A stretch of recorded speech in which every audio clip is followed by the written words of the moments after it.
Thank you.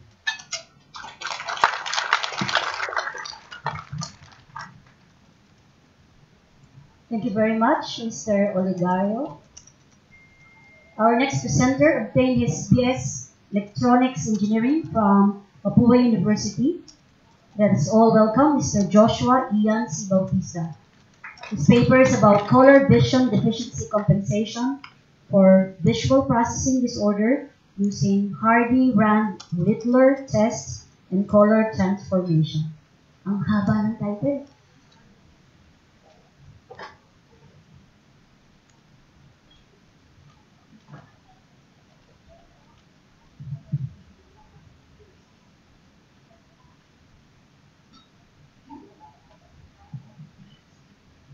A blessed morning to every one of us.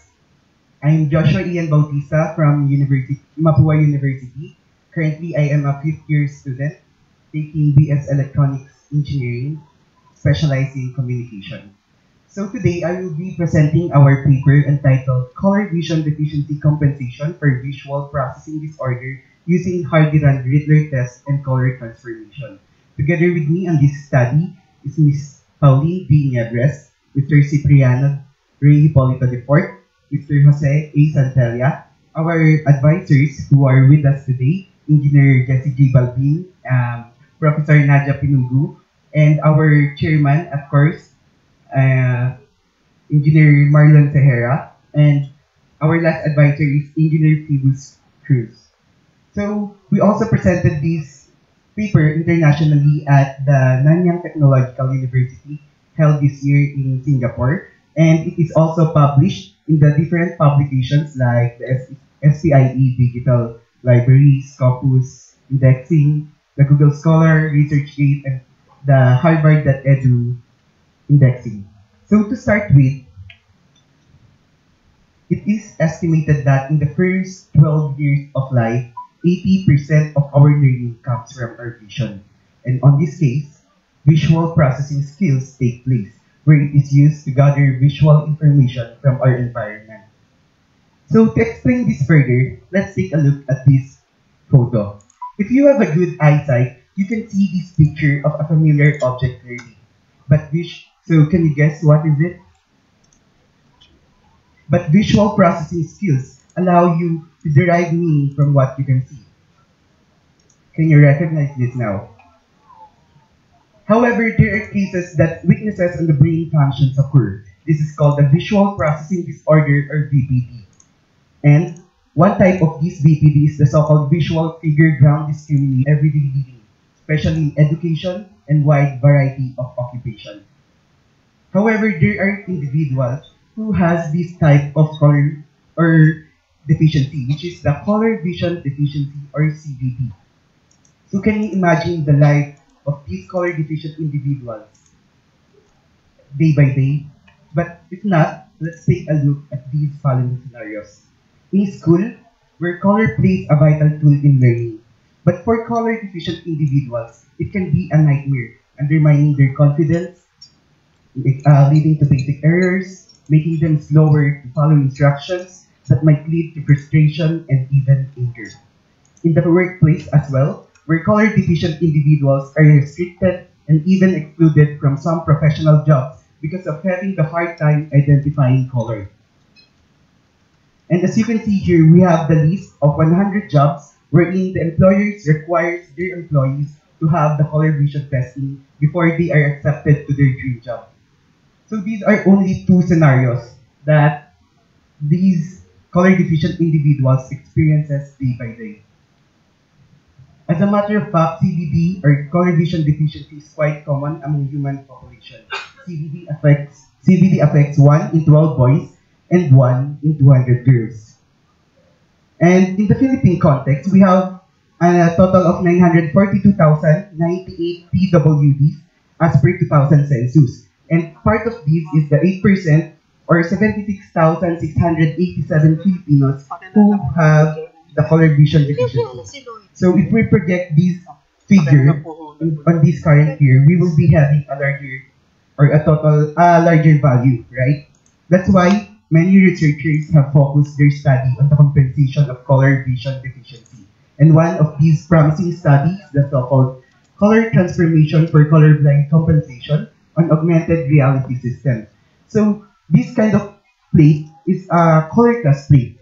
This is called the Ishihara test plate. So this study, on their study, they can determine whether a person has a color vision deficiency or not. If the person can see a number 29 here, then he's regarded to have a normal color vision. Otherwise, seeing a number 70 here will tell him or her that he has a red-green color deficiency. Okay? But there is a limitation on this Ishihara test plate. It cannot classify the other type of color vision deficiency, which is the blue-yellow deficiency. The next one that they focus on is the color transformation, where they tend to show the perception of a color deficient individual to a person with normal color vision. So as you can see here, this is how a red weak perception looks like, a green weak perception looks like, and a blue weak perception. So there's also a problem here, wherein the color transformation is only for people with normal color vision. They cannot do the reverse of it, where they can show the perception of a normal color vision to a person having a color vision deficiency. That's why we have here our proposed solution, which is our device called Kulay, which is in front of you, and some of its following features. So it has a 7 inches display monitor inside. It is equipped with an 8 megapixel PI camera, which allows the user to capture an image, and it will be image transformed or transformed later based on his or her assessment. I will explain it later. And then it follows standard monocular testing procedure. It has an AI or artificial voice over feature, wherein there will be a voice guiding the user all throughout the assessment. It has a store and forward system, wherein the result of this device will be immediately submitted to our partner doctors, who can provide contact lenses or glasses that can compensate for their color vision deficiency. And it is a standalone device and a portable one, since it can only be powered, or it can just powered by a power bank. The back of this device is advantageous to people with poor eyesight, as it can fit eyeglasses inside. So as you can see here, this is the one that I am talking a while ago. This is the Ishihara test plate, where it has a limitation. So on this plate, they use as number, wherein we have here the HRR, or the Hardy-Rand Ritter plate, wherein we will be using symbols to assess a certain person. So this will answer the problem a while ago. This test plate can not only classify the normal, whether a person has a normal color vision or a red-green deficiency. It can also tell us that a person can have a blue-yellow deficiency. And not only that, we can also differentiate the types of color vision deficiency. On the case of having a red-green deficiency, we can tell which one's stronger, the red deficiency or the green deficiency. Same goes with the blue-yellow deficiency. We can tell them which one's stronger, the blue deficiency or the yellow deficiency. And not only that, we can also tell them the extent of their deficiency, which is mild, medium, or strong. So how does our system works? There are only 3 questions that will be asked to the user. The first question that will be asked to the user is, how many colored symbol or symbols do you see? The next one, what colored symbol or symbols do you see? And the last one, where is or are the colored symbol or symbols? So these questions will assess the user whether he or she has a color vision deficiency. And we will be scoring it based on the algorithms or scoring algorithm that we have patterned from the standard Hardy-Rand Ritter score sheet. So these are the sample assessment results, as you can see. Then these results will be immediately submitted to our partner doctors, as you can see here, via Dropbox and Firebase. So even if you are in the province, or we tested you in the province, our partner doctor can obtain the result even if they are, or even their clinic is located here in Manila. So the next part is the color transformation. We will be having two parts here. The first one, if you are regarded to have a normal color vision, then we can show you the perception of a normal of a CVD patient. So again, this is the perception of the CVD patient. And the next case is that if you are regarded to have a normal color vision deficiency, then we can show you the perception of a normal color vision. So we will be adjusting the hue, saturation, and value of this image in order for a red weak perception to see this kind of image. The same goes with the green weak perception and the blue weak perception. So for the accuracy of the result, we let our doctor try it first in order for us to know whether we have followed the correct testing procedure. And again, we have some of our 30 respondents here.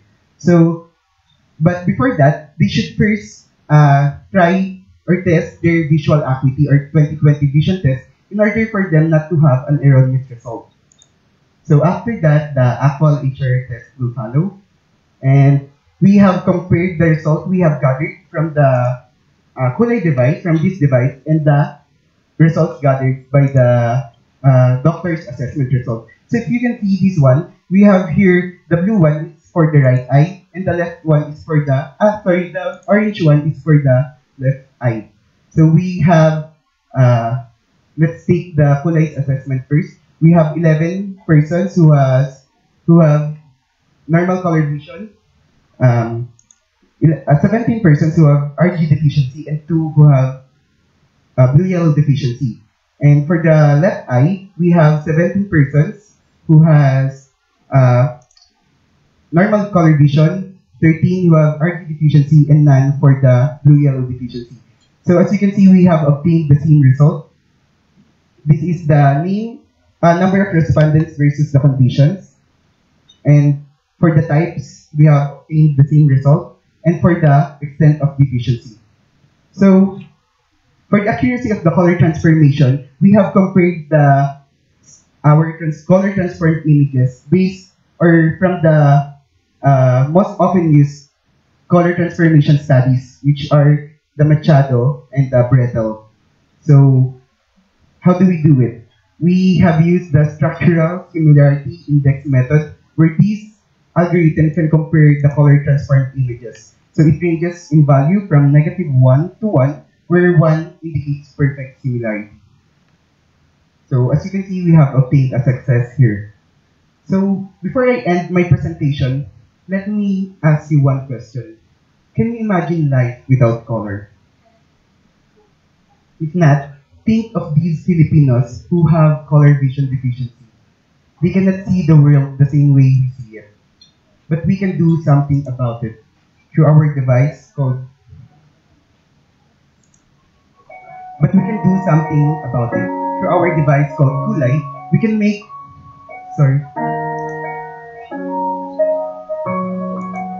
their lives less vulnerable to error and accidents, since we can classify their CVD.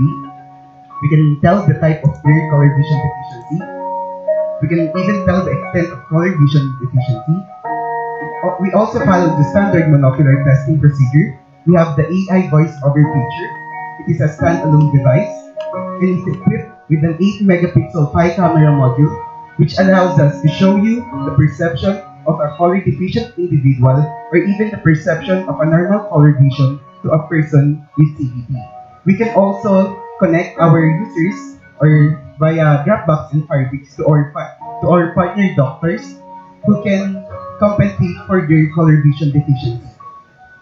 And due to its form factor and portability, we can deploy it everywhere, especially on the remote areas where technologies like these is not possible, like in their school, where color plays a vital role in learning, or even the rural health centers, where we can accommodate more Filipinos. Because we believe that everyone should experience color to its fullness.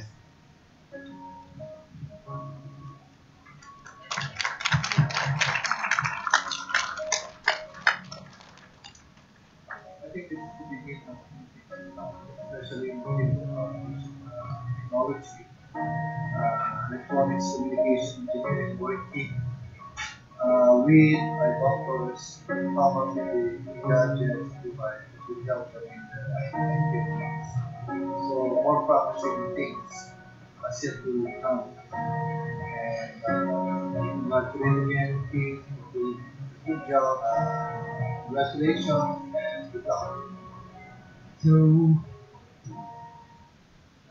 here are our references, and you can find our study on the link posted in front of you. Thank you very much. Thank you very much, Mr. Bautista. So our final presenter obtained his BS Computer Engineering degree, cum laude, from UP Diliman. He will present to us his paper entitled Brain Smart Ambient Assisted Living Smartphone Application Prototype for Parkinson's Disease Patients. So everyone, please welcome Mr. Darville P. Ong. Good morning, everyone. So I'm Darby, and today I'll be presenting my project. So it's called Brain Smart. So basically, it's an ambient assisted living application for Parkinson's disease patients. So first, you might be wondering why Parkinson's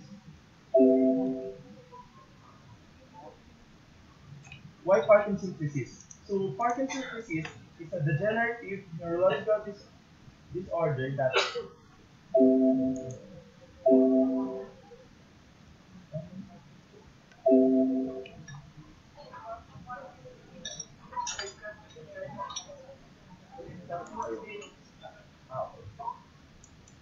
So Parkinson's disease is a degenerative neurological disorder which causes the person with it to be susceptible to injuries such as postural instability, which can lead to falling cases. So in the Philippines alone, there are more than 120,000 cases of Parkinson's disease. So this number represents only those people who have access to healthcare services. So this does not include those people who are not fortunate enough to afford healthcare. So, as of today, there is no known cure for Parkinson's disease. So, the standard procedure for doctors to treat Parkinson's disease patients is to ask them to keep a daily journal or of activities, so that when they go to the doctor for assessment, the doctor can give the appropriate assessment and treatment to them. But since the majority of Parkinson's disease patients are a part of the older age brackets, namely the 60-plus-year-old people, their memory is not so reliable. So what we want to do now is to eliminate the reliance of the doctors on the patient's memory for the assessment. So what we propose is to create. So here on the screen you see different solutions for that problem. So the thing here is all of these systems are implemented in the smartphone ecosystem, but the problem with this existing system is that, for one, most of them, they need external equipment. So that means equipment such as external sensors, additional cameras, and additional computing units. So this in turn means that utilizing such a system is expensive and not affordable for most people. And another thing, as you can see from the table, most of these systems are capable of recognizing activities and detecting faults, but they don't have an advising module. So they don't have a dedicated module for advising. So what we propose to do is to create a cost-efficient, state-of-the-art, accessible for all, and user-friendly solution that utilizes the smartphone's inbuilt accelerometer and gyroscope data as well as its processing power in order to detect and recognize activities such as walking, sitting, standing, walking upstairs, walking downstairs, lying down, and most important of all, falling. So now, in order to do that, so when a fall case is detected, the application will now notify the users, caregivers, and the users attending physicians of the emergency situation. So in this manner, when a fall is detected, the appropriate people are immediately contacted. So now, in order to do this, our system is designed as follows. So it's divided into three parts. The first is the detection module, second is the recording module, and last is the advising module. So for the first module, the detection part, basically what this does is it gets the sensor data from the smartphone, and then from this sensor data, it pre-processes this into smaller time frames, and then these smaller time frames are then reprocessed in order to detect the activity or the fault. So now, how do we detect the activities and faults? So in order to do that, we utilize a number of features such as this one. So the first is the signal magnitude area. Basically, what this does is it utilizes the accelerometer data in order to determine whether the person is in active mode or in passive mode. So whether he's moving around or he's at rest. So next, the signal magnitude vector. So again, this uses the accelerometer data in order to detect whether a person is walking or walking upstairs or downstairs. So it differentiates between vertical and horizontal activity. Then finally, the tilt angle. So the tilt angle uses the accelerometer data also in order to determine whether a person is in a horizontal or vertical position. So again, it utilizes the accelerometer data. So using these three features, we can now utilize this threshold-based algorithm in order to accurately detect the many different activities as mentioned before. So that's basically how the detection works. So now let's go to the recording module. So basically what this does is once an activity is detected, it records or logs the activity into the system along with its time of occurrence and the previous activity being performed. So this will be beneficial and will be explained later on. And in addition to that, the recording module is also the module that is in charge of sending out the emergency notifications to the person's caregiver and attending physicians. So last, the advising module. So basically, the advising module, this is where the physician will now give the appropriate assessment using the data recorded or logged earlier, so that they can give the appropriate advice or the appropriate treatment for the patient. So that's basically how our system works. Now let's move on to the more empirical aspect of our system. So for our system, we collected data from 33 different test subjects. So our setup was like we used the smartphone and we mounted it on the hip area of the person, and then we asked them to perform the following activities. So lying, sitting, standing, walking upstairs, walking downstairs, and then walking then falling, and standing then falling.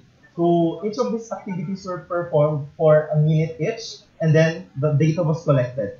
The data was collated. Okay.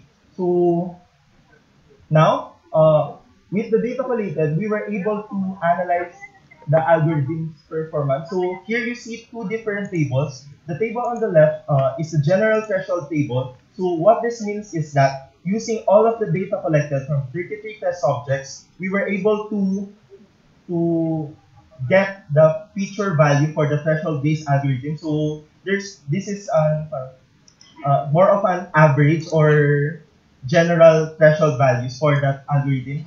And for the adaptive threshold table, this basically means that the data used to calculate the threshold values is of the person's own data only. So what happens here is, as you can see from the table to the left, this is what we call a confusion matrix. So what it does here is it compares the actual data being performed as seen in the first column, and then it compares it to the predicted activity of the algorithm. So what we want to happen here now is that we want the numbers inside the cells to be in the diagonal only. So if it's in the diagonal, it means that the actual activity and the predicted activity are one and the same. So now let's delve a bit more into the results. So as you can see, for the lying and sitting standing position, all of the activities, all of the lying and standing sitting activities are predicted accurately. So all of them, or 99% and above of them are inside the diagonals. So it's fairly accurate. And then for the horizontal and vertical activity, so you can see that it's slightly, it's only about 70 to 75% accurate. So the reason for this is that we all know that when we're performing vertical activities, it's impossible for us to levitate upwards only, right? So there is also an accompanying horizontal motion. So this horizontal motion can be classified by the algorithm as a horizontal activity also. So that's why the differentiation is that large. So finally, for the fall activity, which is the most important part of our system, you can see that all the fall activities are classified as false also. So this means that our system is capable of accurately recognizing false 100% of the time. So now you can see that the results for both cases are quite similar. And then for the overall accuracy for the general thresholds, it's 86.0748%. And for the adaptive thresholds, it's 90.65%. So this means that when we use thresholds based on the person's own data, it gives a much better reading of the activities being performed. So that's basically our results. So once we made the system, we asked a physical therapist who specializes in neurological disorders to take a look at it, and this was his feedback. So basically what it says is the application greatly contributes to the healthcare industry because it is an easy and cost-effective way. It is a solution that betters their industry. So now I have a video to show you. So please play the video.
That basically is what Brain Smart is. So as you can see from the demonstration, the system works properly. It detects the activities accurately. So as a final say, in conclusion, we have created an innovative solution that is cost effective because it uses current technologies in order to create smarter smartphones which are capable of adapting to technological advancements. So it is also beneficial because it introduces a new assistive technology for persons with Parkinson's disease.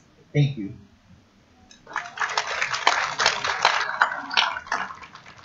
Okay, thank you very much, Darby. I mispronounced your name. So may I request the finalists to please occupy the seats in front. So let's give them another round of applause. So this is essentially a competition between engineers, chemical engineer, mechanical, electronic, and then computer. So we now have heard the presentations of all the 5 finalists for this year's Magsaysay Future Engineers Technologist Award. So I hope hindi naman nag-nosebleed tayo, no? But definitely we'll learn a lot from their presentations. So we will now open the floor for questions. Huwag naman pong pang Miss Universe yung question nyo, ha? Joke lang po. Okay, so please raise your hand and then use the microphone. I will approach you. Wala po yatang microphone sa tabi ninyo.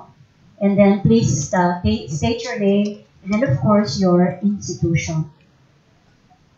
May tutulong ba? To give the microphone. Hello, hello. So Sir Lantigan, yung unang nag-raise ng hand. Si Dr. Antigan. Sa pagkarinig ko sa 5 batang ito, na napakagagaling. Sa tingin ko, malaki ang future ng Philippines.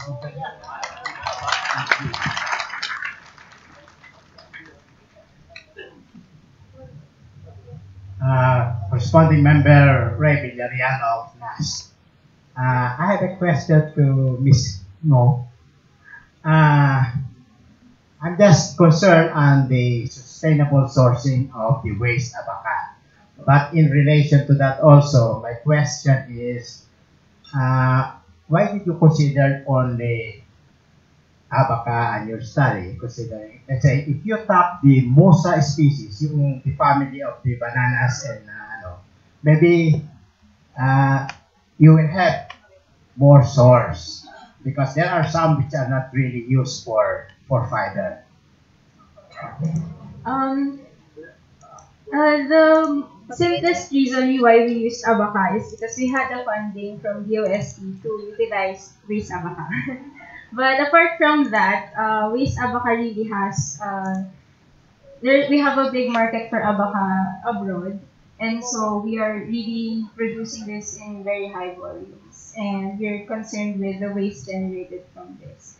But I guess we can consider the agricultural waste from other plants and assess whether the chemical treatments are applicable for them as well. Dr. Villarreal is raising the brother of the other Villarreal. Like Dr. Lantikan, napakaganda ng patingin ko sa inyong lahat. At napakaganda ng future ng ating bansa. That is, I think, it. Baka naman kami meron ng visa application sa Amerika. Alright. Having said that, my question is also about abaca. Saan ka kumuha ng sample ng mga abaca? Sa Dumaguete po. Punta ka ng Dumaguete. Opo. Parang mas marami sa Bicol. Bakit Opo, sa Albay, sa Camarines. Okay. Thank you very much. Thank you po.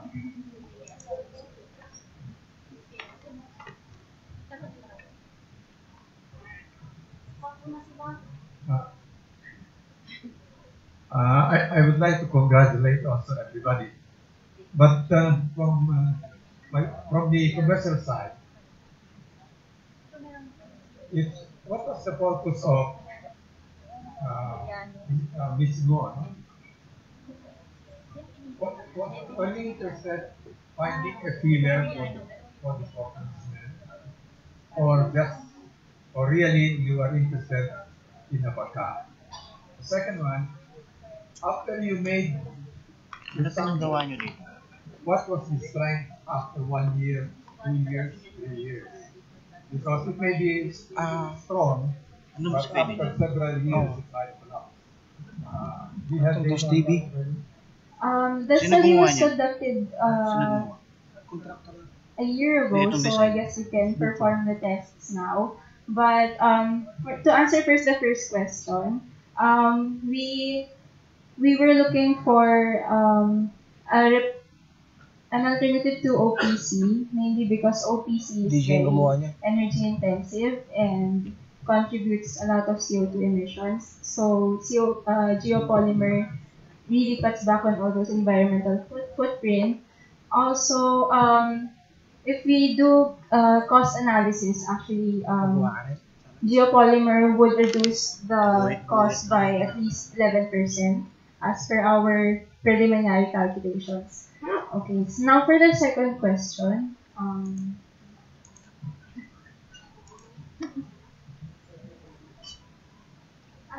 Sorry po. Now for the long-term strength of the geopolymer, actually it follows the trend of the OPC that the strength actually increases over time. So we haven't really performed any tests after a year, but we still have samples in the lab, so we can perform that to check whether the strength has deteriorated. Well, my concern is if you are going to use it in a building, you sometimes don't worry about cost, but you're worried about whether the building will collapse. That's my worry. Thank you. Thank you po. Right? This is academician Philomena Campos. First, I would like to direct my suggestion to all of the presenters. As I read the titles of your first paper, oh my God, it is so long, and many of those are not understandable for people who are not in the line of your endeavor. So therefore, I would suggest that you kindly popularize it so that it will become more attractive. Now the second is I would like to caution those who presented the ones that concern food safety. That is more important because remember now the dengue thing, there is so much that is going on. This one says yes, this one says no, this one so forth and so on. I think we should be more concerned about this thing. Thank you so much and congratulations to all of you. Hello. Hi, I'm Chari, a student from UP Diliman. Again, my question is for Miss No. I guess your research talks about or it's about addressing the waste materials from abaca. But after the chemical treatment's done, how much abaca waste is left? And then a follow-up question to that is, what about the chemical waste? Okay, so the utilization of waste abaca for this purpose is not very significant kasi konti lang yung nagamit namin kasi we only prepared a few samples. But if we can do this for parang kunwari mass production, that would be very helpful in addressing our agricultural waste issues.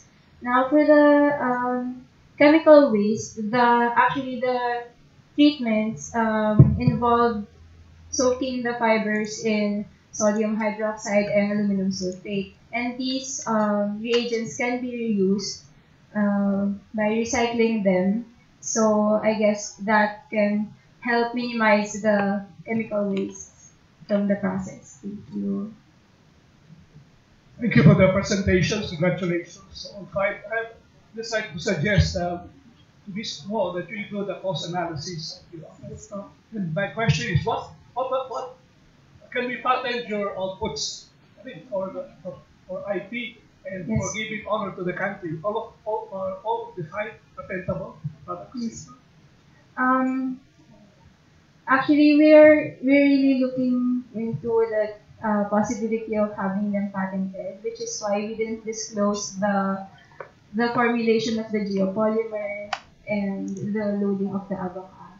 So, Could probably ask the other finalists to answer that. May patent na ba yung ginawa niyo? Did you apply for patent? For my study on bacteriocins, I believe that what I did on my research is still an early part for such patent, since after the optimization of the bacteriocin, we still need to study study a larger scale production of bacteriocins. Since in my study, I only tried it at a 5-liter bioreactor. But if we have plans to commercially produce it at even larger scales, we still need to determine if it is able if it is scalable to volumes of even 30 liters. So I think more studies are still needed for. Okay, about kulay. For our device, ma'am, I think it is bulky one. But if we have enough money to produce this kind of device, because it cost us, I guess, 10,000 for just the 3D printing of the device. So we just have, if we have enough money to fabricate a more smaller one, then we are planning to patent this one. About the brain smart. Okay, so for my project, actually it's still in its early stages. So this is just the first leg of the project. So as mentioned earlier, we have only tested it with 33 test subjects. So what we plan to do is to improve the functionality of the device. So that means to include more activities to be detected and to improve the accuracies further. So from the 90% mentioned earlier, we're actually working now to make it at least 95%. So then, as for the patenting, actually right now it's patented by UP for a year, but afterwards it will really depend on how the project goes. So do you have other questions from this side? Si Dr. Meron pang isa, sorry. Si yung algae, eco-industrial. And the answer po is a big yes. So may patent na yung model mo. It is patentable. Okay, so it's patentable. So meron pa pong tanong dito? Yes po. Mga judges daw po this time. Sir, we're waiting for Dr. De La Peña, so okay lang po na extend yung open forum. Yeah, I have a question for the one on the algae eco park. Before I do my question, I'd like to just also make a comment that the presentation has been very good. Perhaps there are different types of projects, but perhaps being members of the board of judges, we have to find out, certain qualities and certain features that sort of come out. My question has to do with the algae park. Your approach is quite different from the others, and number one, you said there are many stakeholders, even if you're just using, and you said that in answer to that question, the product, the simulation software, I suppose, is what they call it, or systems of it, is patentable. I'd like to find out what is the status, since you seem to have published also, what is the status today of your product or your solution or software? The current status of it is its main design is that you can input to it and you can produce the outcome. But I believe, as well as a number of researchers, we can further improve it. It removes a large bulk of the negotiation and the design process by incorporating it into the system. But currently, what we're trying to do is making it a much more efficient system, since there's only one way to go, which is to keep moving forward on it. So it's a running model. Yes, sir. So at this juncture, let us all welcome U.S. Secretary Fortunato de la Peña. Do you have other questions for the finalists? Yes, sir. It's a follow-up question for Kyle. For your project, bilateral fuzzy optimization model of an algae-based eco-industrial park under cooperative game theory. Yes. Okay. Cooperative game theory is also included in Eleanor Ostrom's collective action, governance of resources and commons. I would like to ask if you have considered in your model the possibility of defection, as in prisoner's dilemma, or free riding, or the tragedy of the commons, which means everybody would just be interested in their own personal gains in a short term. How will this be integrated in your model? The tragedy of the commons, the free riding, and prisoner's dilemma. In order to integrate those other aspects, since we delve more on the cooperative game model, we can expand the model to incorporate those kinds of various scenarios, such as in the case of the non-cooperative game theory, we have the Nash equilibrium cases, the prisoner's dilemma, etc. But currently, the main reason as to why we have selected cooperative game theory over other models is that the main premise of eco-industrial parks is cooperation. Even though the cooperative game theory at times is often left out of the limelight, because according to a Nobel Prize winner, correct me if you may, Apparently, one of the Nobel Prize winners is presenting is Nash himself, which presented the Nash equilibrium, which allowed us to evade a total war with Soviet Russia with the US. So, in light with this particular study, we have selected cooperative game theory, since, of course, you can be selfish, but at the same time, you can help each other to reach a particular goal. For example, I'm not really particularly high in height, but if I have my friends who can make me 10 feet tall. So the answer is you did not factor those principles and theories in the model. Yes. So do you plan to integrate those negative nuances as well in the future? Because the model should take into consideration the more realistic scenario, especially in the industrial park. So do you have any plans of integrating those three negative side of the model? Yes. There is a Thank need you. to. Thank you. We will now entertain the last question from kanina po. Okay. Oh, yes, sige po. Okay. I would like to address my question to Kyle. I'll ask you a question, but actually, generically, my question applies to all of you. I think in general, you all made very nice presentations, and maybe in some cases you overdid, in the sense that, and now let me get to Mr. Heline. The title of your talk of your paper is Bi-Level Fuzzy Optimization Model on LJ-based Eco-Industrial Park.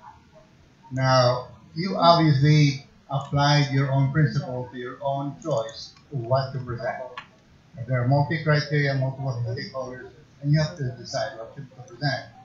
But I was really listening to you very intently.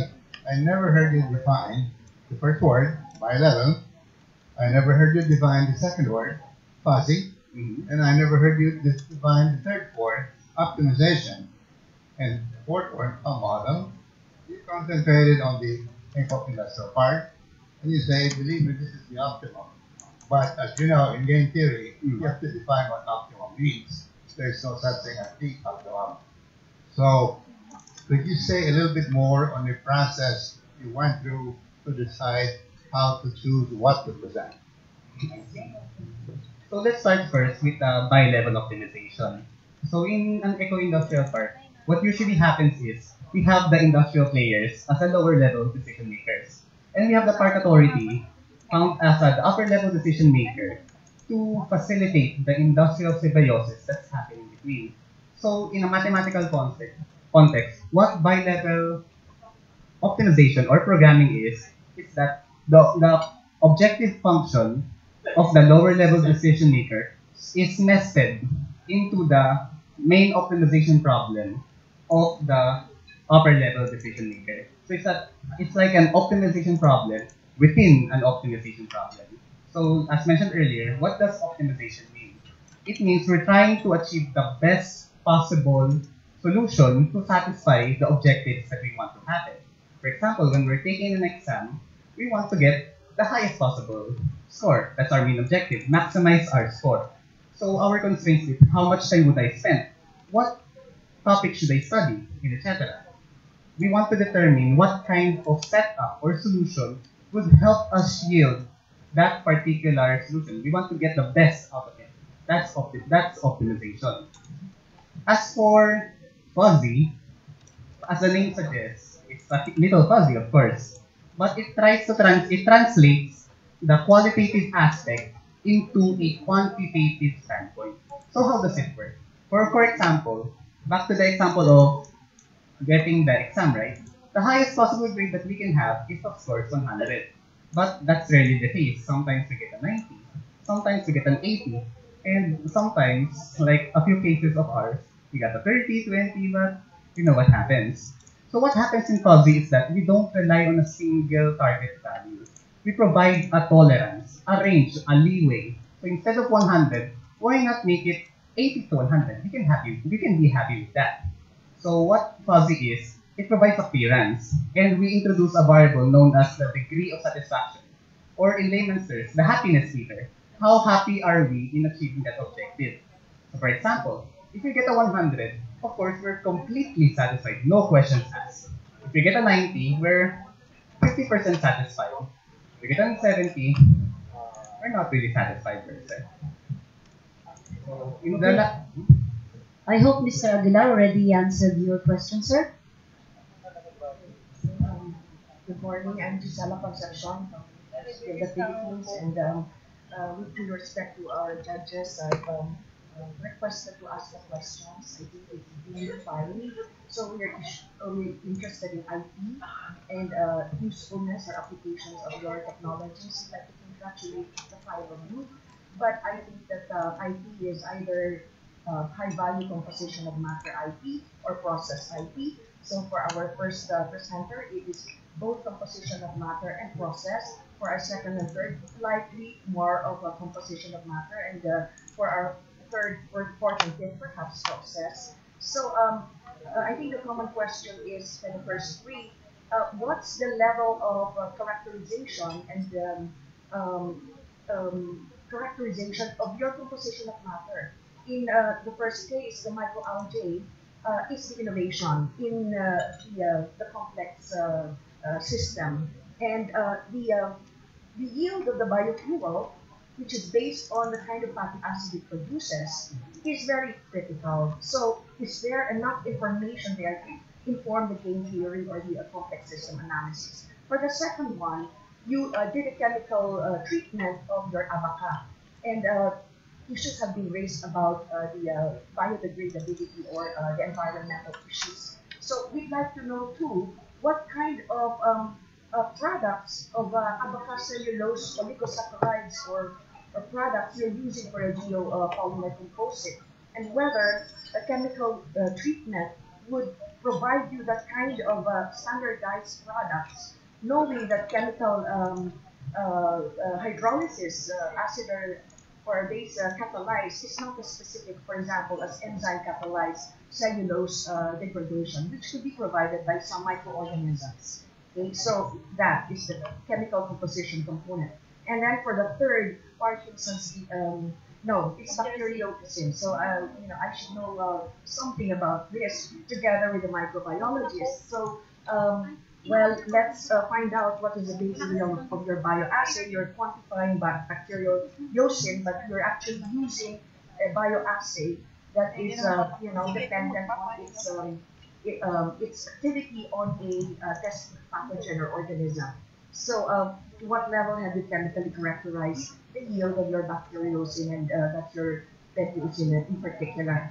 And then for the fourth and the fifth, you're admirable in the way you're developing these machines or these instruments. So as engineers, you probably have to think of their precision and their statistical validity. And so I think those should be the basis for the patentability of your instruments. Okay, I'd like to apologize to everybody because I'm going to exercise my privilege and ask the last question. Okay? Kasi nandito na si Secretary de la Peña and we still have to deliberate. So, tiyempo yan. By the time that he finishes speaking, we will already finish deliberating. And so after he finishes speaking, we can give the award already, no? But my last question, and I'd like to answer quickly, okay? Kasi we're going to give a 500,000 peso research award to the winner. So I'd like to know kung yung ginawa ninyo, is it already useful? Somebody using it already. Kasi hindi potential.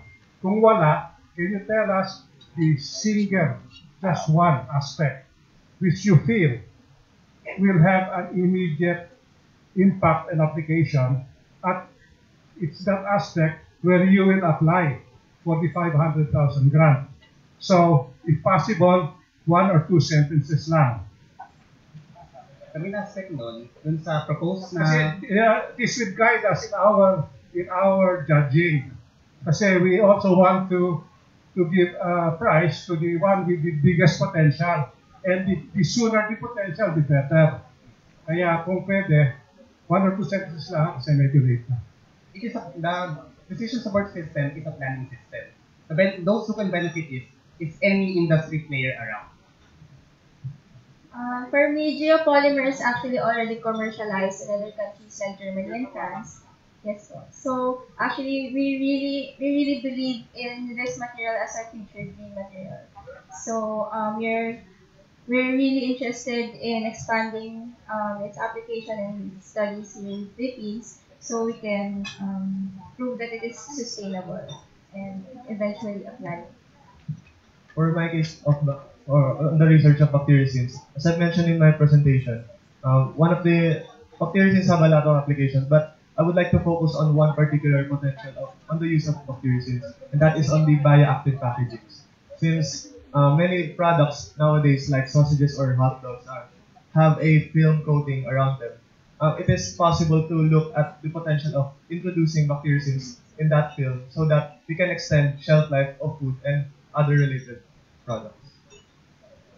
For our Kulay device, the only problem is the fabrication, and we can have the value same with the obtained result from our doctor. So, if we are fortunate enough to this competition, we will be using the research grant to go to the places or the remote areas where we can test more Filipinos. So for Brain Smart, I'll keep the answer short. So basically, no, it's not yet deployed, but we have plans of deploying it in the near future. So right now, we're already developing the next leg of the application. So basically, it's in the testing phase. And as for the main feature that I would like you to remember my application by, it would be the advising module, since as mentioned earlier, it is something that is new for healthcare applications like this one. Okay, thank you very much. I think the answers are well said. So let's give another round of applause to our finalists. So at this point, let me recognize the presence of Senator Ramon Magsaysay Jr. So let's give him a round of applause. And then the judges will now transfer to another room. They were going to deliberate. And then in a little while, we're going to have the results of their deliberation. So at this point, we are fortunate to have a very special guest. So may I request DOS Secretary Fortunato de la Peña on stage to give us a Christmas message. Sir de la Peña, can we now hear your Christmas message?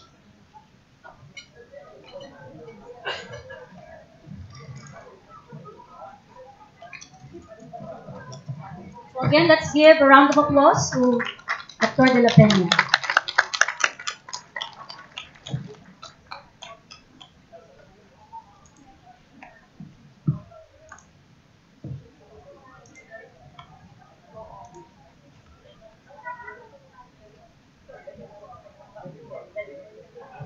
Thank you very much. Good morning, and I would like to greet most especially former Senator Ramon Magsaysay Jr., who has actually initiated this award for future engineers, and it was a pleasant sight to see that the finalists are coming from different schools. We have from Melasal, from UPLB, from Mapua, from UP Diliman, and I guess even their backgrounds must be different also, iba-ibang fields of engineering. I did not see their specific background, but I can see that probably there is somebody from chemical, from industrial, from mechanical, from computer and electronics. And I think it brings me some memories. Of course, we did not have this award during our time.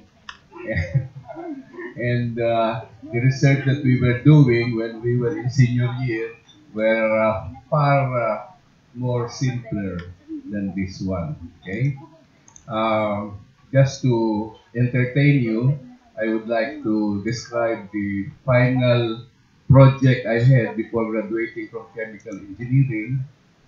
The topic was actually given by my advisor, Professor Federico Pestin. It was simple. He said, you try to develop blocks from sand and lime. Okay? Sand and lime.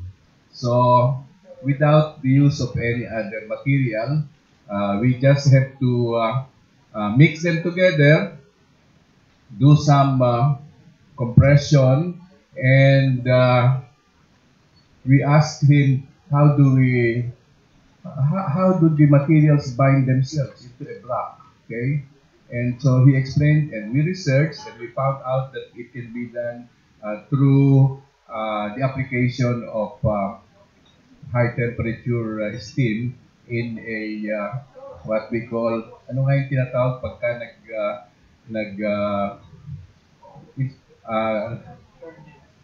anong equipment yun na ipapasok sa ka?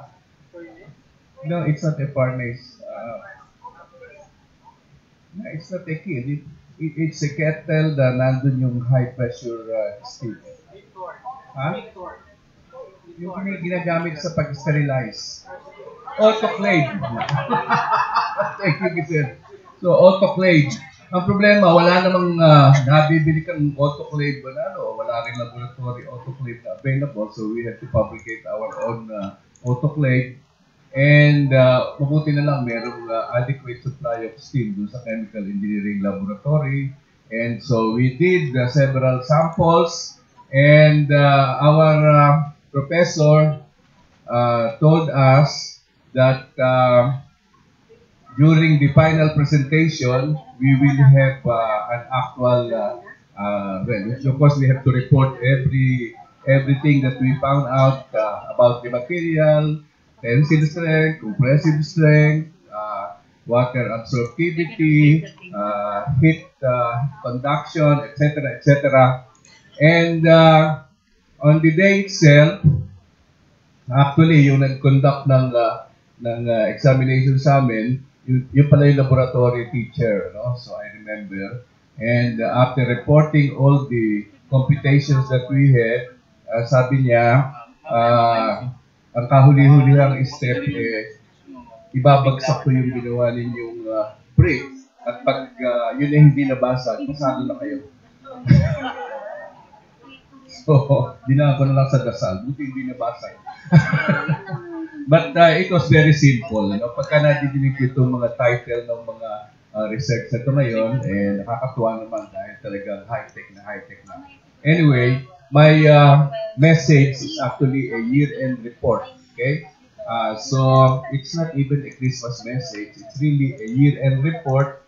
And I base it on the 7 outcomes that we have set for ourselves based on the agenda that we have set. At the DOST, we have what we call 11-point agenda in contrast to the President's 10-point agenda. But basically, the 11-point agenda can be translated into 7 outcomes. So let me just show them to you. Malabo na, no? Okay. This is just a graph showing the contents of the Philippine Development Plan, Chapter 14, where there are 2 major outcomes described: technology adoption, innovation is stimulated, and technology adoption promoted and accelerated. Then we had to translate that into our strategic plan from 2017 to 2022, where we have 7 outcomes used as a measure. The 7 outcomes are described here. The first one is innovation is stimulated, and this is the component that actually relates to the R&D mandate.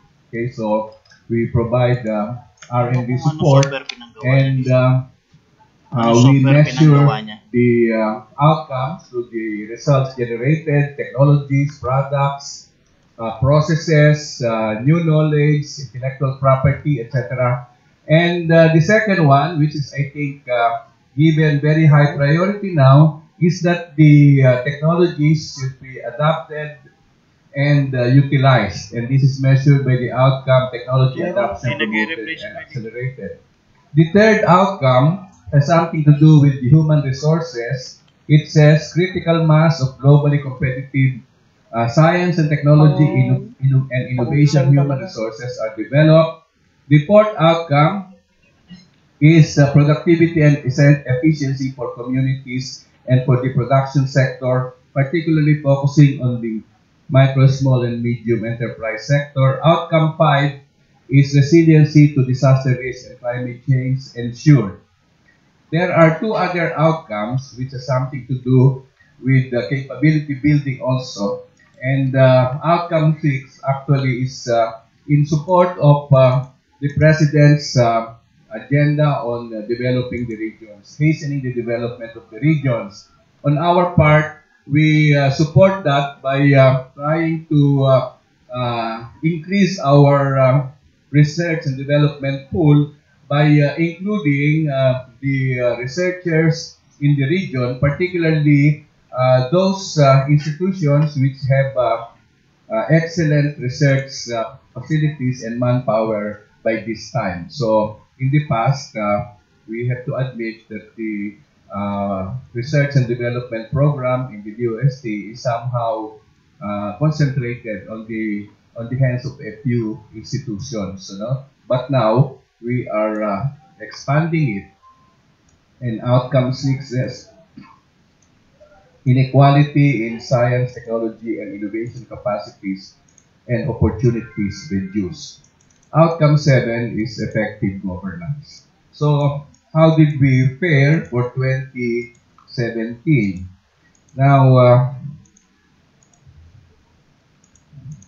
I decided that we will illustrate the outcomes here for each of the 7 that I have described.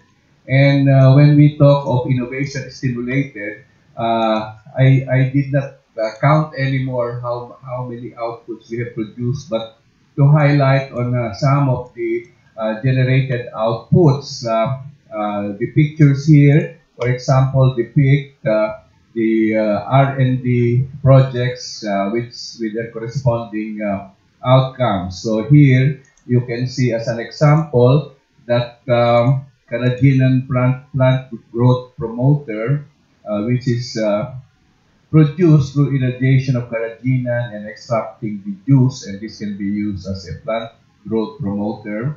The research started way back, and it has generated a lot of interest because it showed that it can increase the yield of the crops, particularly rice, which was the first pilot, and it also resulted in a more resilient crop, okay, more sturdy and can be more resilient to the extreme conditions, weather conditions.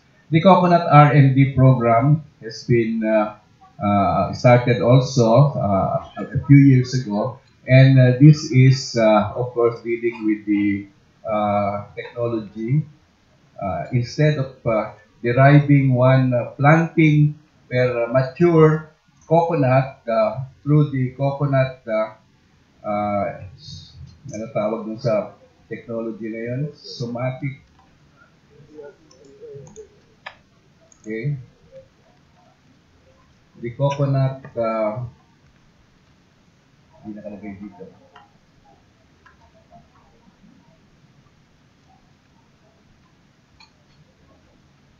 Basta yung pisciculture.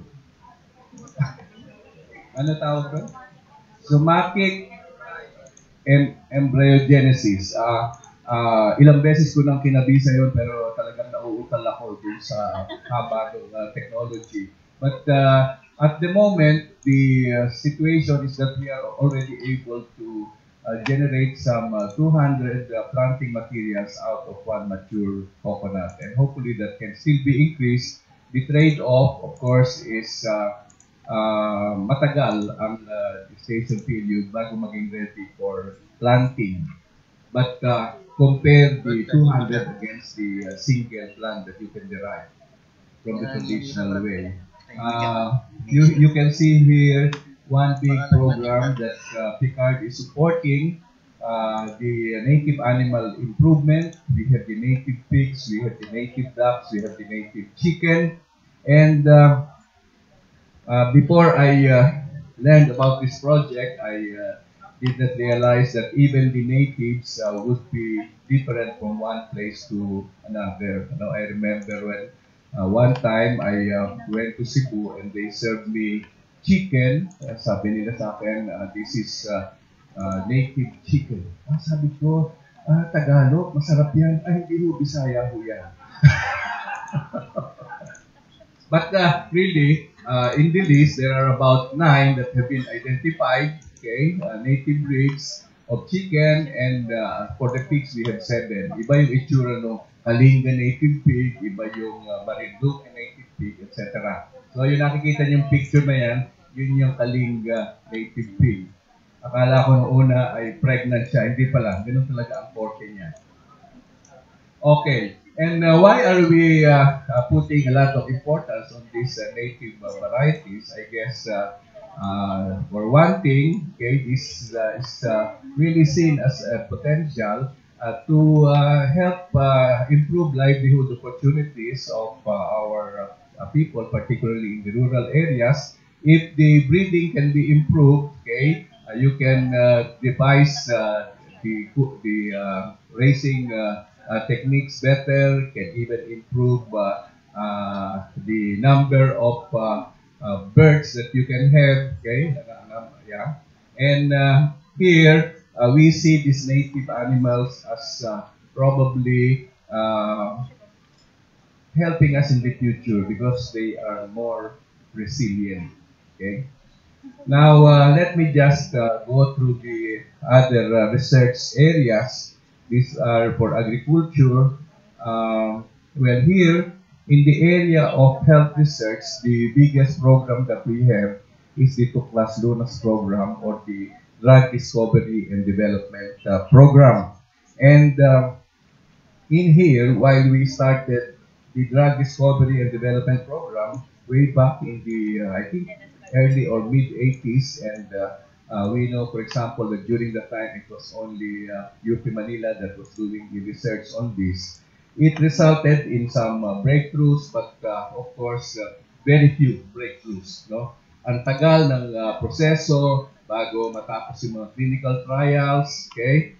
Mula yata nung early 80s hanggang itong mid mga bandang 2015 na, ang parang nabibilang lang na na-commercialize si 6, no? So, the strategy that has been taken now is to involve more research institutions or more universities. Before, as I said, UP Manila lang ang research dyan. Ngayon, there are 11 universities involved in the Tuklas Lunas program. In the same way, yung kaninang research on native animals is also distributed among universities in the regions where they are located. So in the Tuklas Lunas program, the source, okay, we claim that we are rich in biodiversity, and in fact there were already studies before to identify the species that have medicinal potential. And as you can see here, the terrestrial species, there were already 2,300 extracts that were taken from 1,609 plant samples. And out of this, the results show that as far as the pure active compounds identified or extracted are concerned, 4 of them are identified as potential for for diabetes, 7 as antifungal, 5 as anti-cancer, 4 as antihypertensive, 2 as anti-inflammatory. And as far as the marine resources are concerned, you can see here that there are 12 peptide candidates that has potential for pain and neurodegeneration applications. There are 9 pure candidate compounds that has potential for cancer, 4 pure candidate compounds for infections, and we continue the work.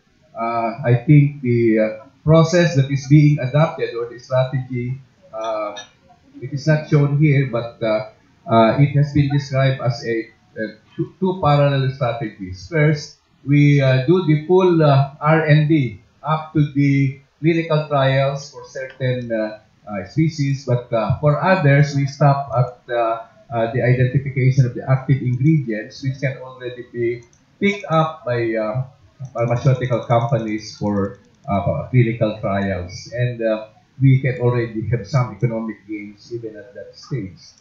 Now, we go on to the next slide here. Last August, our proposed harmonized national research and development agenda was approved by NEDA, and we know that this has been arrived at through consultation and participative planning. We also report here that 11 out of our 16 regions have already formulated a regional R&D agenda. There were 1,057 R&D projects during 2017 that were managed by councils and funded by the councils and in collaboration with the academe and other government research institutions as well as private sector.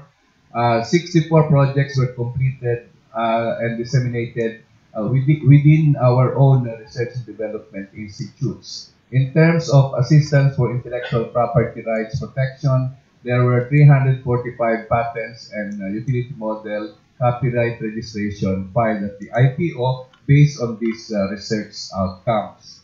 We also can report on the technology adoption since 2009, well, actually 2010, after the Technology Transfer Act was passed, we actually started putting into shall we say, into motion the provisions in the Technology Transfer Act that are intended to hasten the transfer of technology from research that have been funded by the government. So any research that has government funding is covered by the Technology Transfer Act, and among the specific features in that act is that the intellectual property generated will be fully owned by the institute that implemented the research. So, unlike before when the funding agency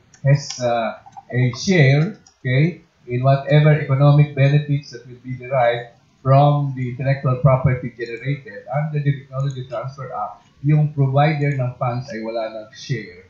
Okay? It's only the implementing institution who will then divide it between the institution and the researchers. Okay?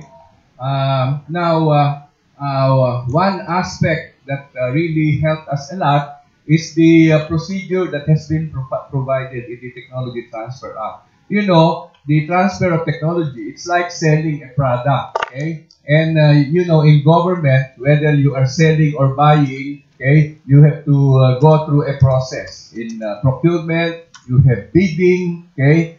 In disposing, okay, actually bidding din ang kailangan, but in the Technology Transfer Act, it was provided that we can have a mechanism wherein a how do you call this? A fairness opinion board can be created that can judge whether the offer, okay, for a particular technology is fair to the owner or the producer of the technology. So we have been doing technology transfer days in different regions. Last Monday was the technology transfer day for Region 3. It was held in Clark.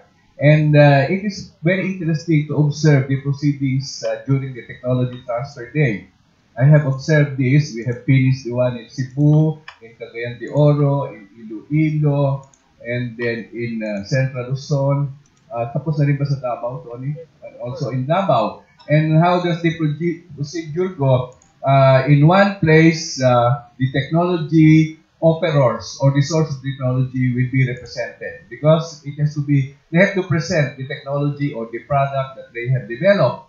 And after that, then those who are interested in taking the technology or that particular process or product, they sit in a table. Okay, so when the operator of the technology is there, and then the enterprise interested to pay for the technology is there, and the Fairness Opinion Board, which is constituted for that particular commodity or class of category, is also present. At least three comprise the Fairness Opinion Board. No? Meron kang isang expert dun on the technology, well, meron kang representative from the industry, and meron kang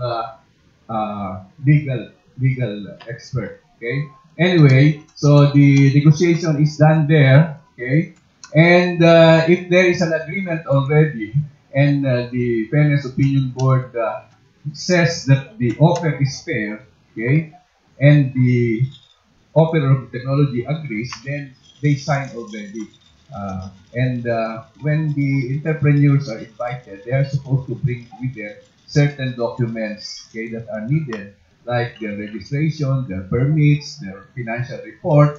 And so when they sign the term agreement, nandun na rin yung notary public. Okay, so before they go home, nagkapirmahan na sila, alam na kung magkano yung ibabayad.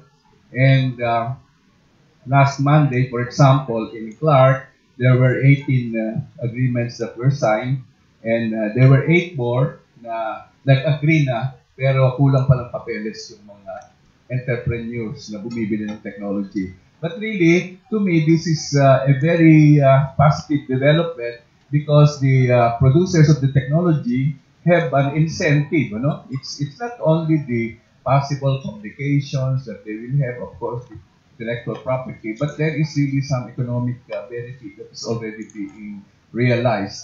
And excluding what we had last Monday in Central Luzon, there were already 148 direct licensing term sheets that were generated that passed the Fairness Opinion Board. There were 58 fast-track Fairness Opinion reports, and okay, so there were 32 projects approved for provision of commercialization support.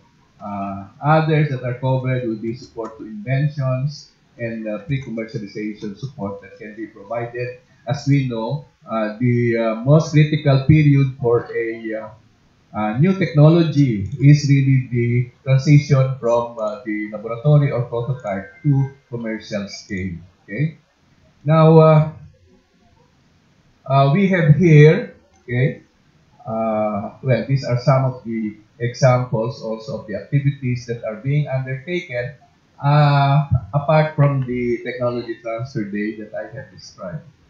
Now, as far as the outcome, dealing with the critical mass of globally competitive human resources, we report it by way of statistics on the scholars that we have supported, and also those that we have attracted to come back to serve under the Balik Scientist program, those that have been that have received awards. Okay, this is really most of this is managed by the National Academy of Science, and of course the clients that have been provided with scientific and technological information services. Now you can see the figures here for 2017. We supported science, technology, engineering, and mathematics scholars at different levels. And at the undergraduate level, these are the ones pursuing the BS degrees.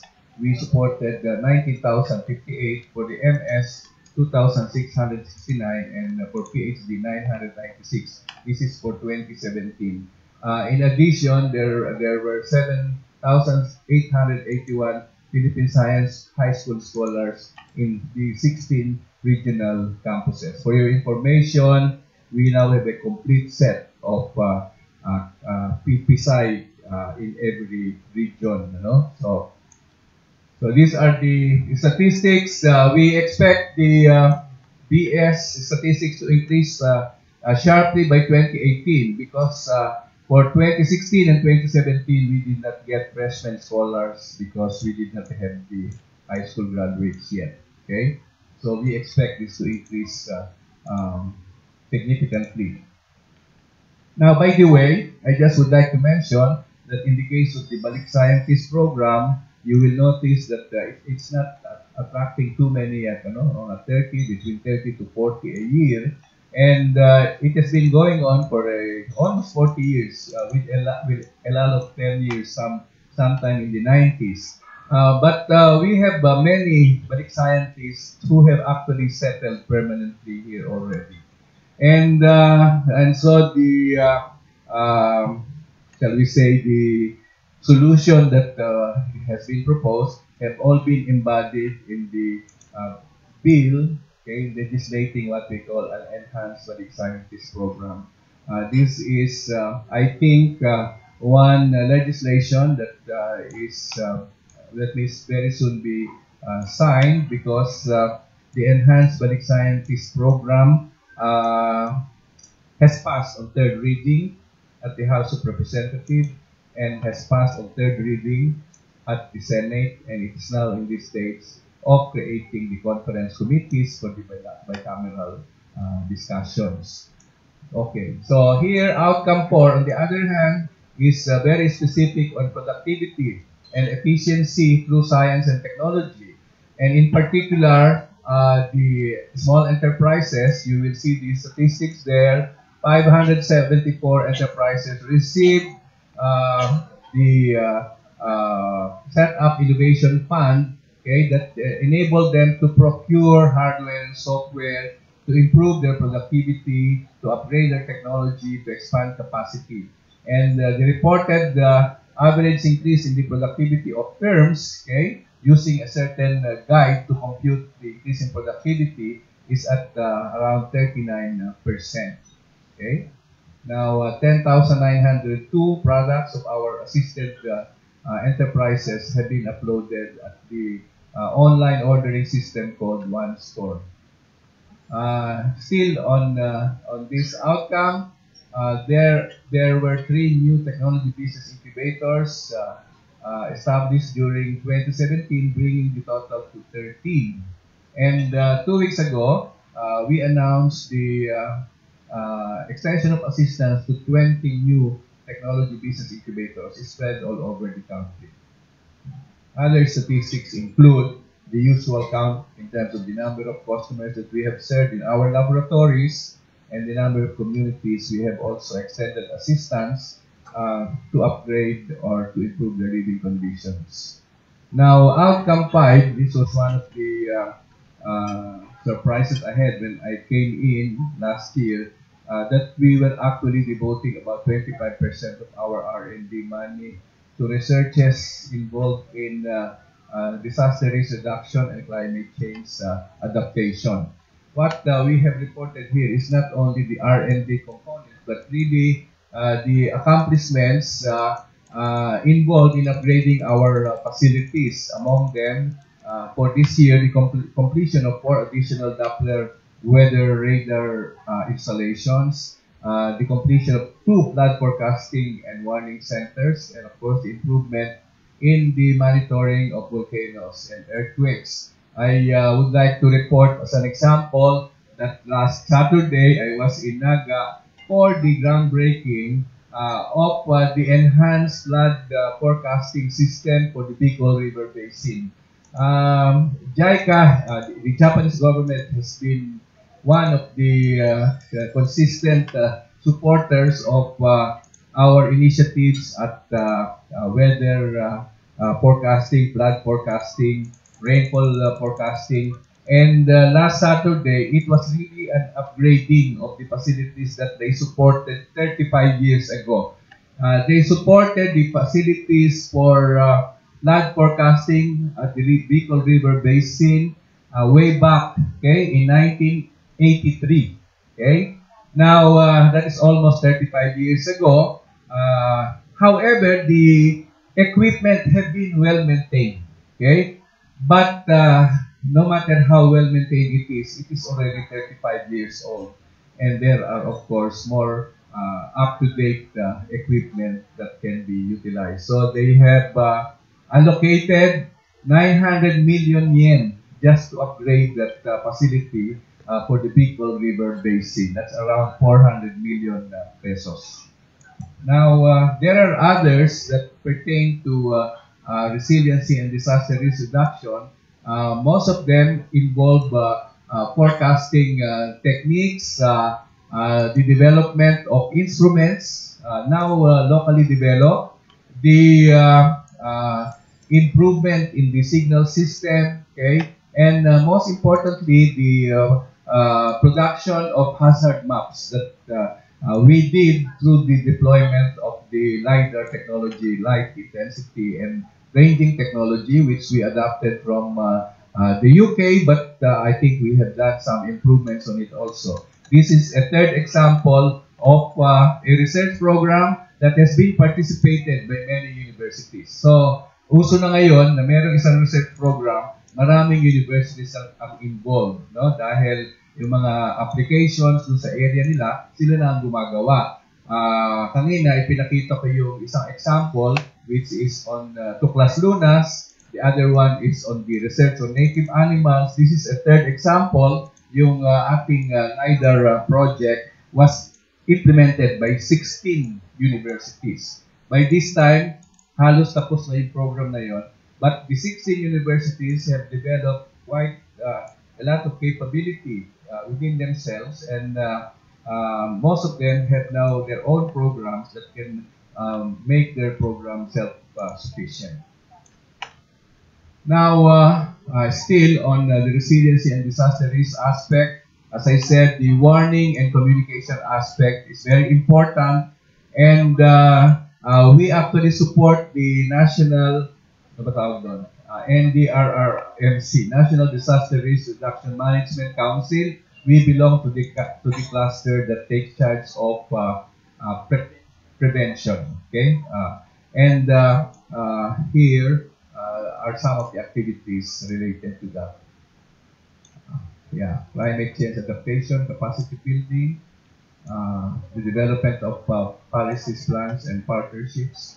There is something that I wish to share with you. There is also a bill that has been proposed to Congress. I don't know how far it will go. That proposes the creation of a Department of Disaster Resiliency. Okay, but that bill proposes that if it's ever created, they will get Pag-asa and PBOS. Now, the inequality in STI capacities and opportunities reduced.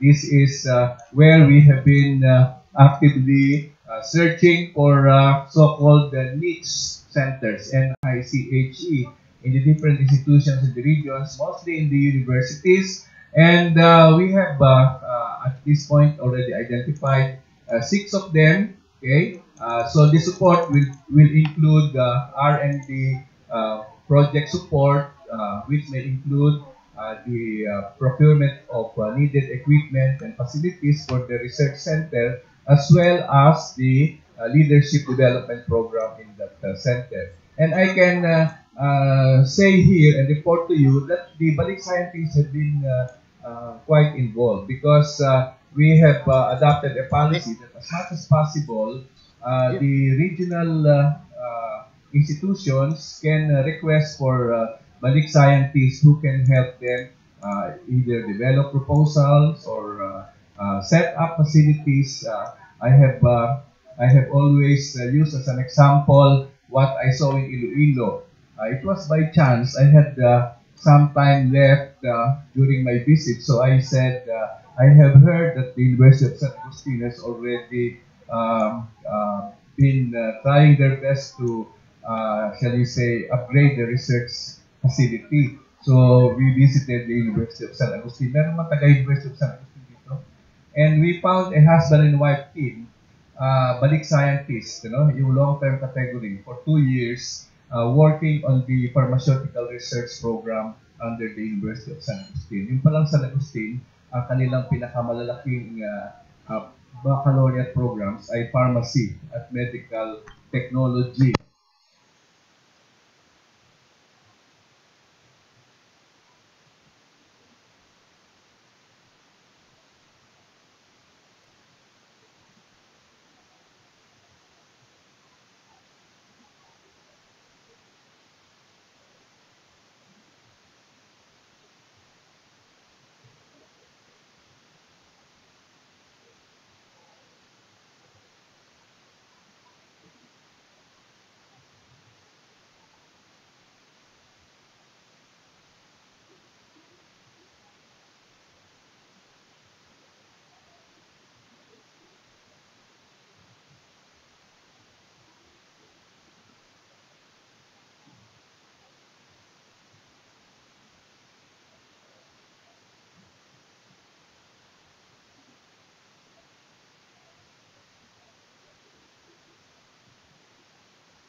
15%. Quality of innovativeness, originality, creativity, 15%. Quality of writing, presentation, 15%. Contribution to national development knowledge, 30%.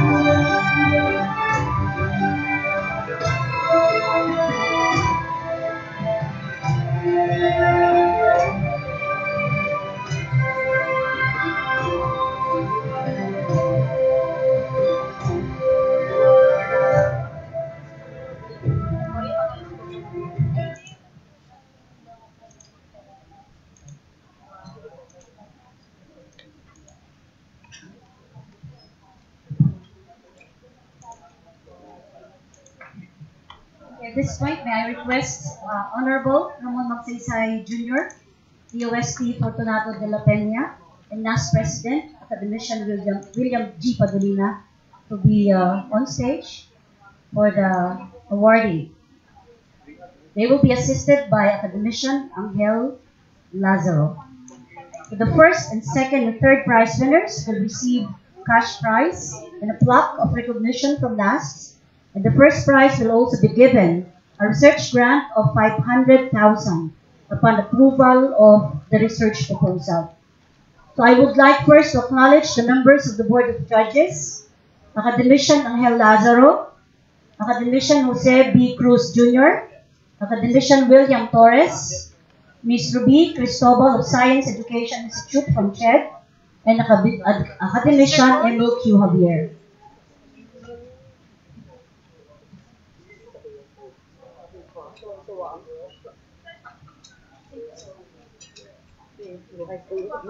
Sorry po, si Ma'am Ruby Cristobal po pala ay from DOST. SEI. Sino po magbabasa na result? Wala po pang ano? Drum beat? So may I call on Academician Angel Lazaro? Pinipirmahan pa po. Okay, may I request the winners to please pass on that side. That's your left side. And then, dito ko ibababa sa right.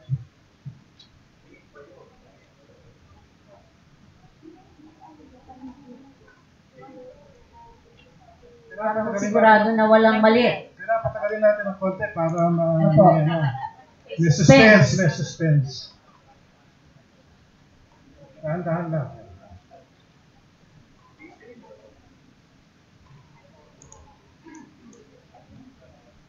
Well, I don't know if you noticed, but it took us a while. No? Hindi kami medyo matulupas namin, medyo natagal lang kami ng konti ron. So, it was not,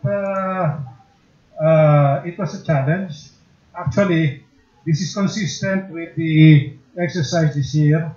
The quality has been consistently high, and it has really been a struggle for the judging.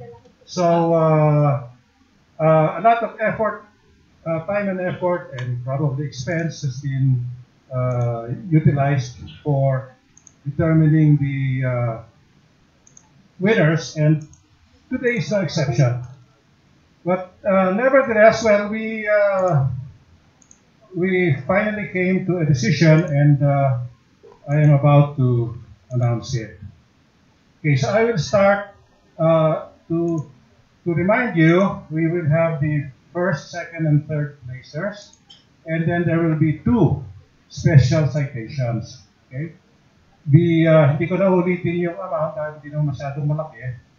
But it's really more honorific than anything. Okay? But I think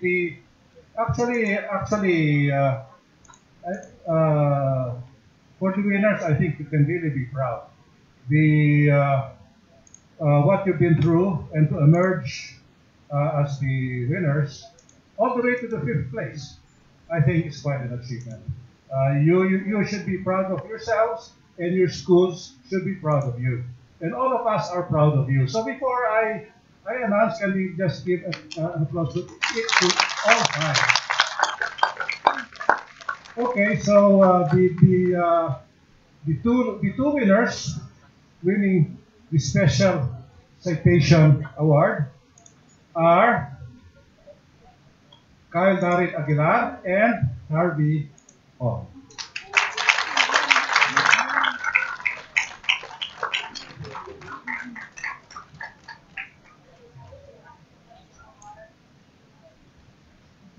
I really mean it. No, fourth and fifth place is really nothing to sneeze at. Congratulations to the two of you. Dapat siguro dito rin ako sa taas para masama ako sa picture.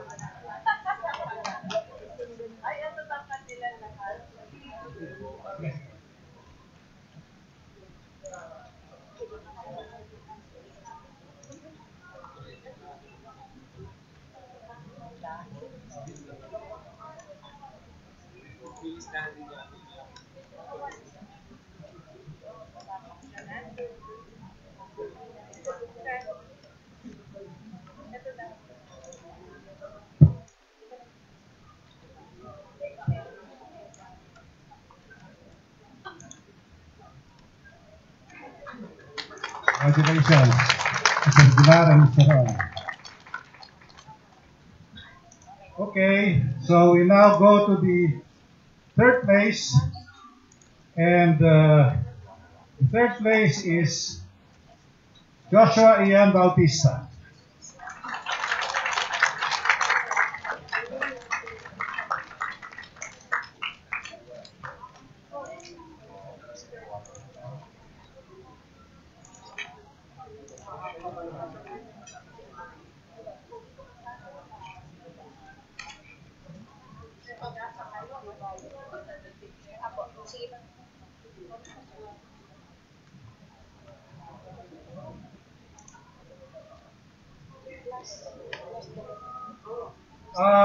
Okay yan.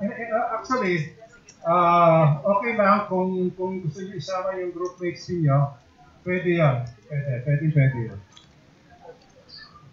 Kung gusto niyo isama yung advisor niyo, pwede rin. Kung dapat yung presidente ng school, pwede rin. Sige? Kaya pa na sila eh.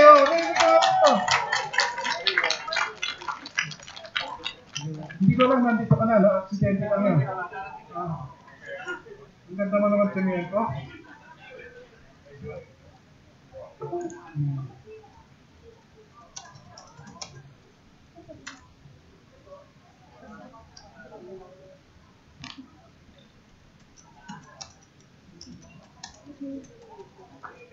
Congratulations sa inyong lahat, including Dr. Bea.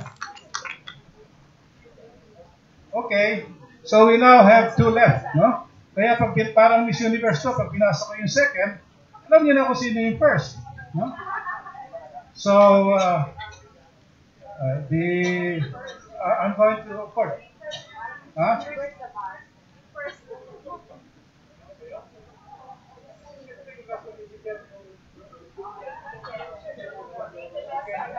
Yung first, relax ka lang muna dyan. Okay? Don't. So, you get the second placer,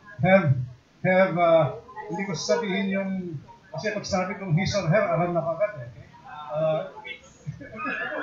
Come on, eat. The moment of glory, yung second placer. Okay? Okay. So, the second placer is Neil Carlo Olegario.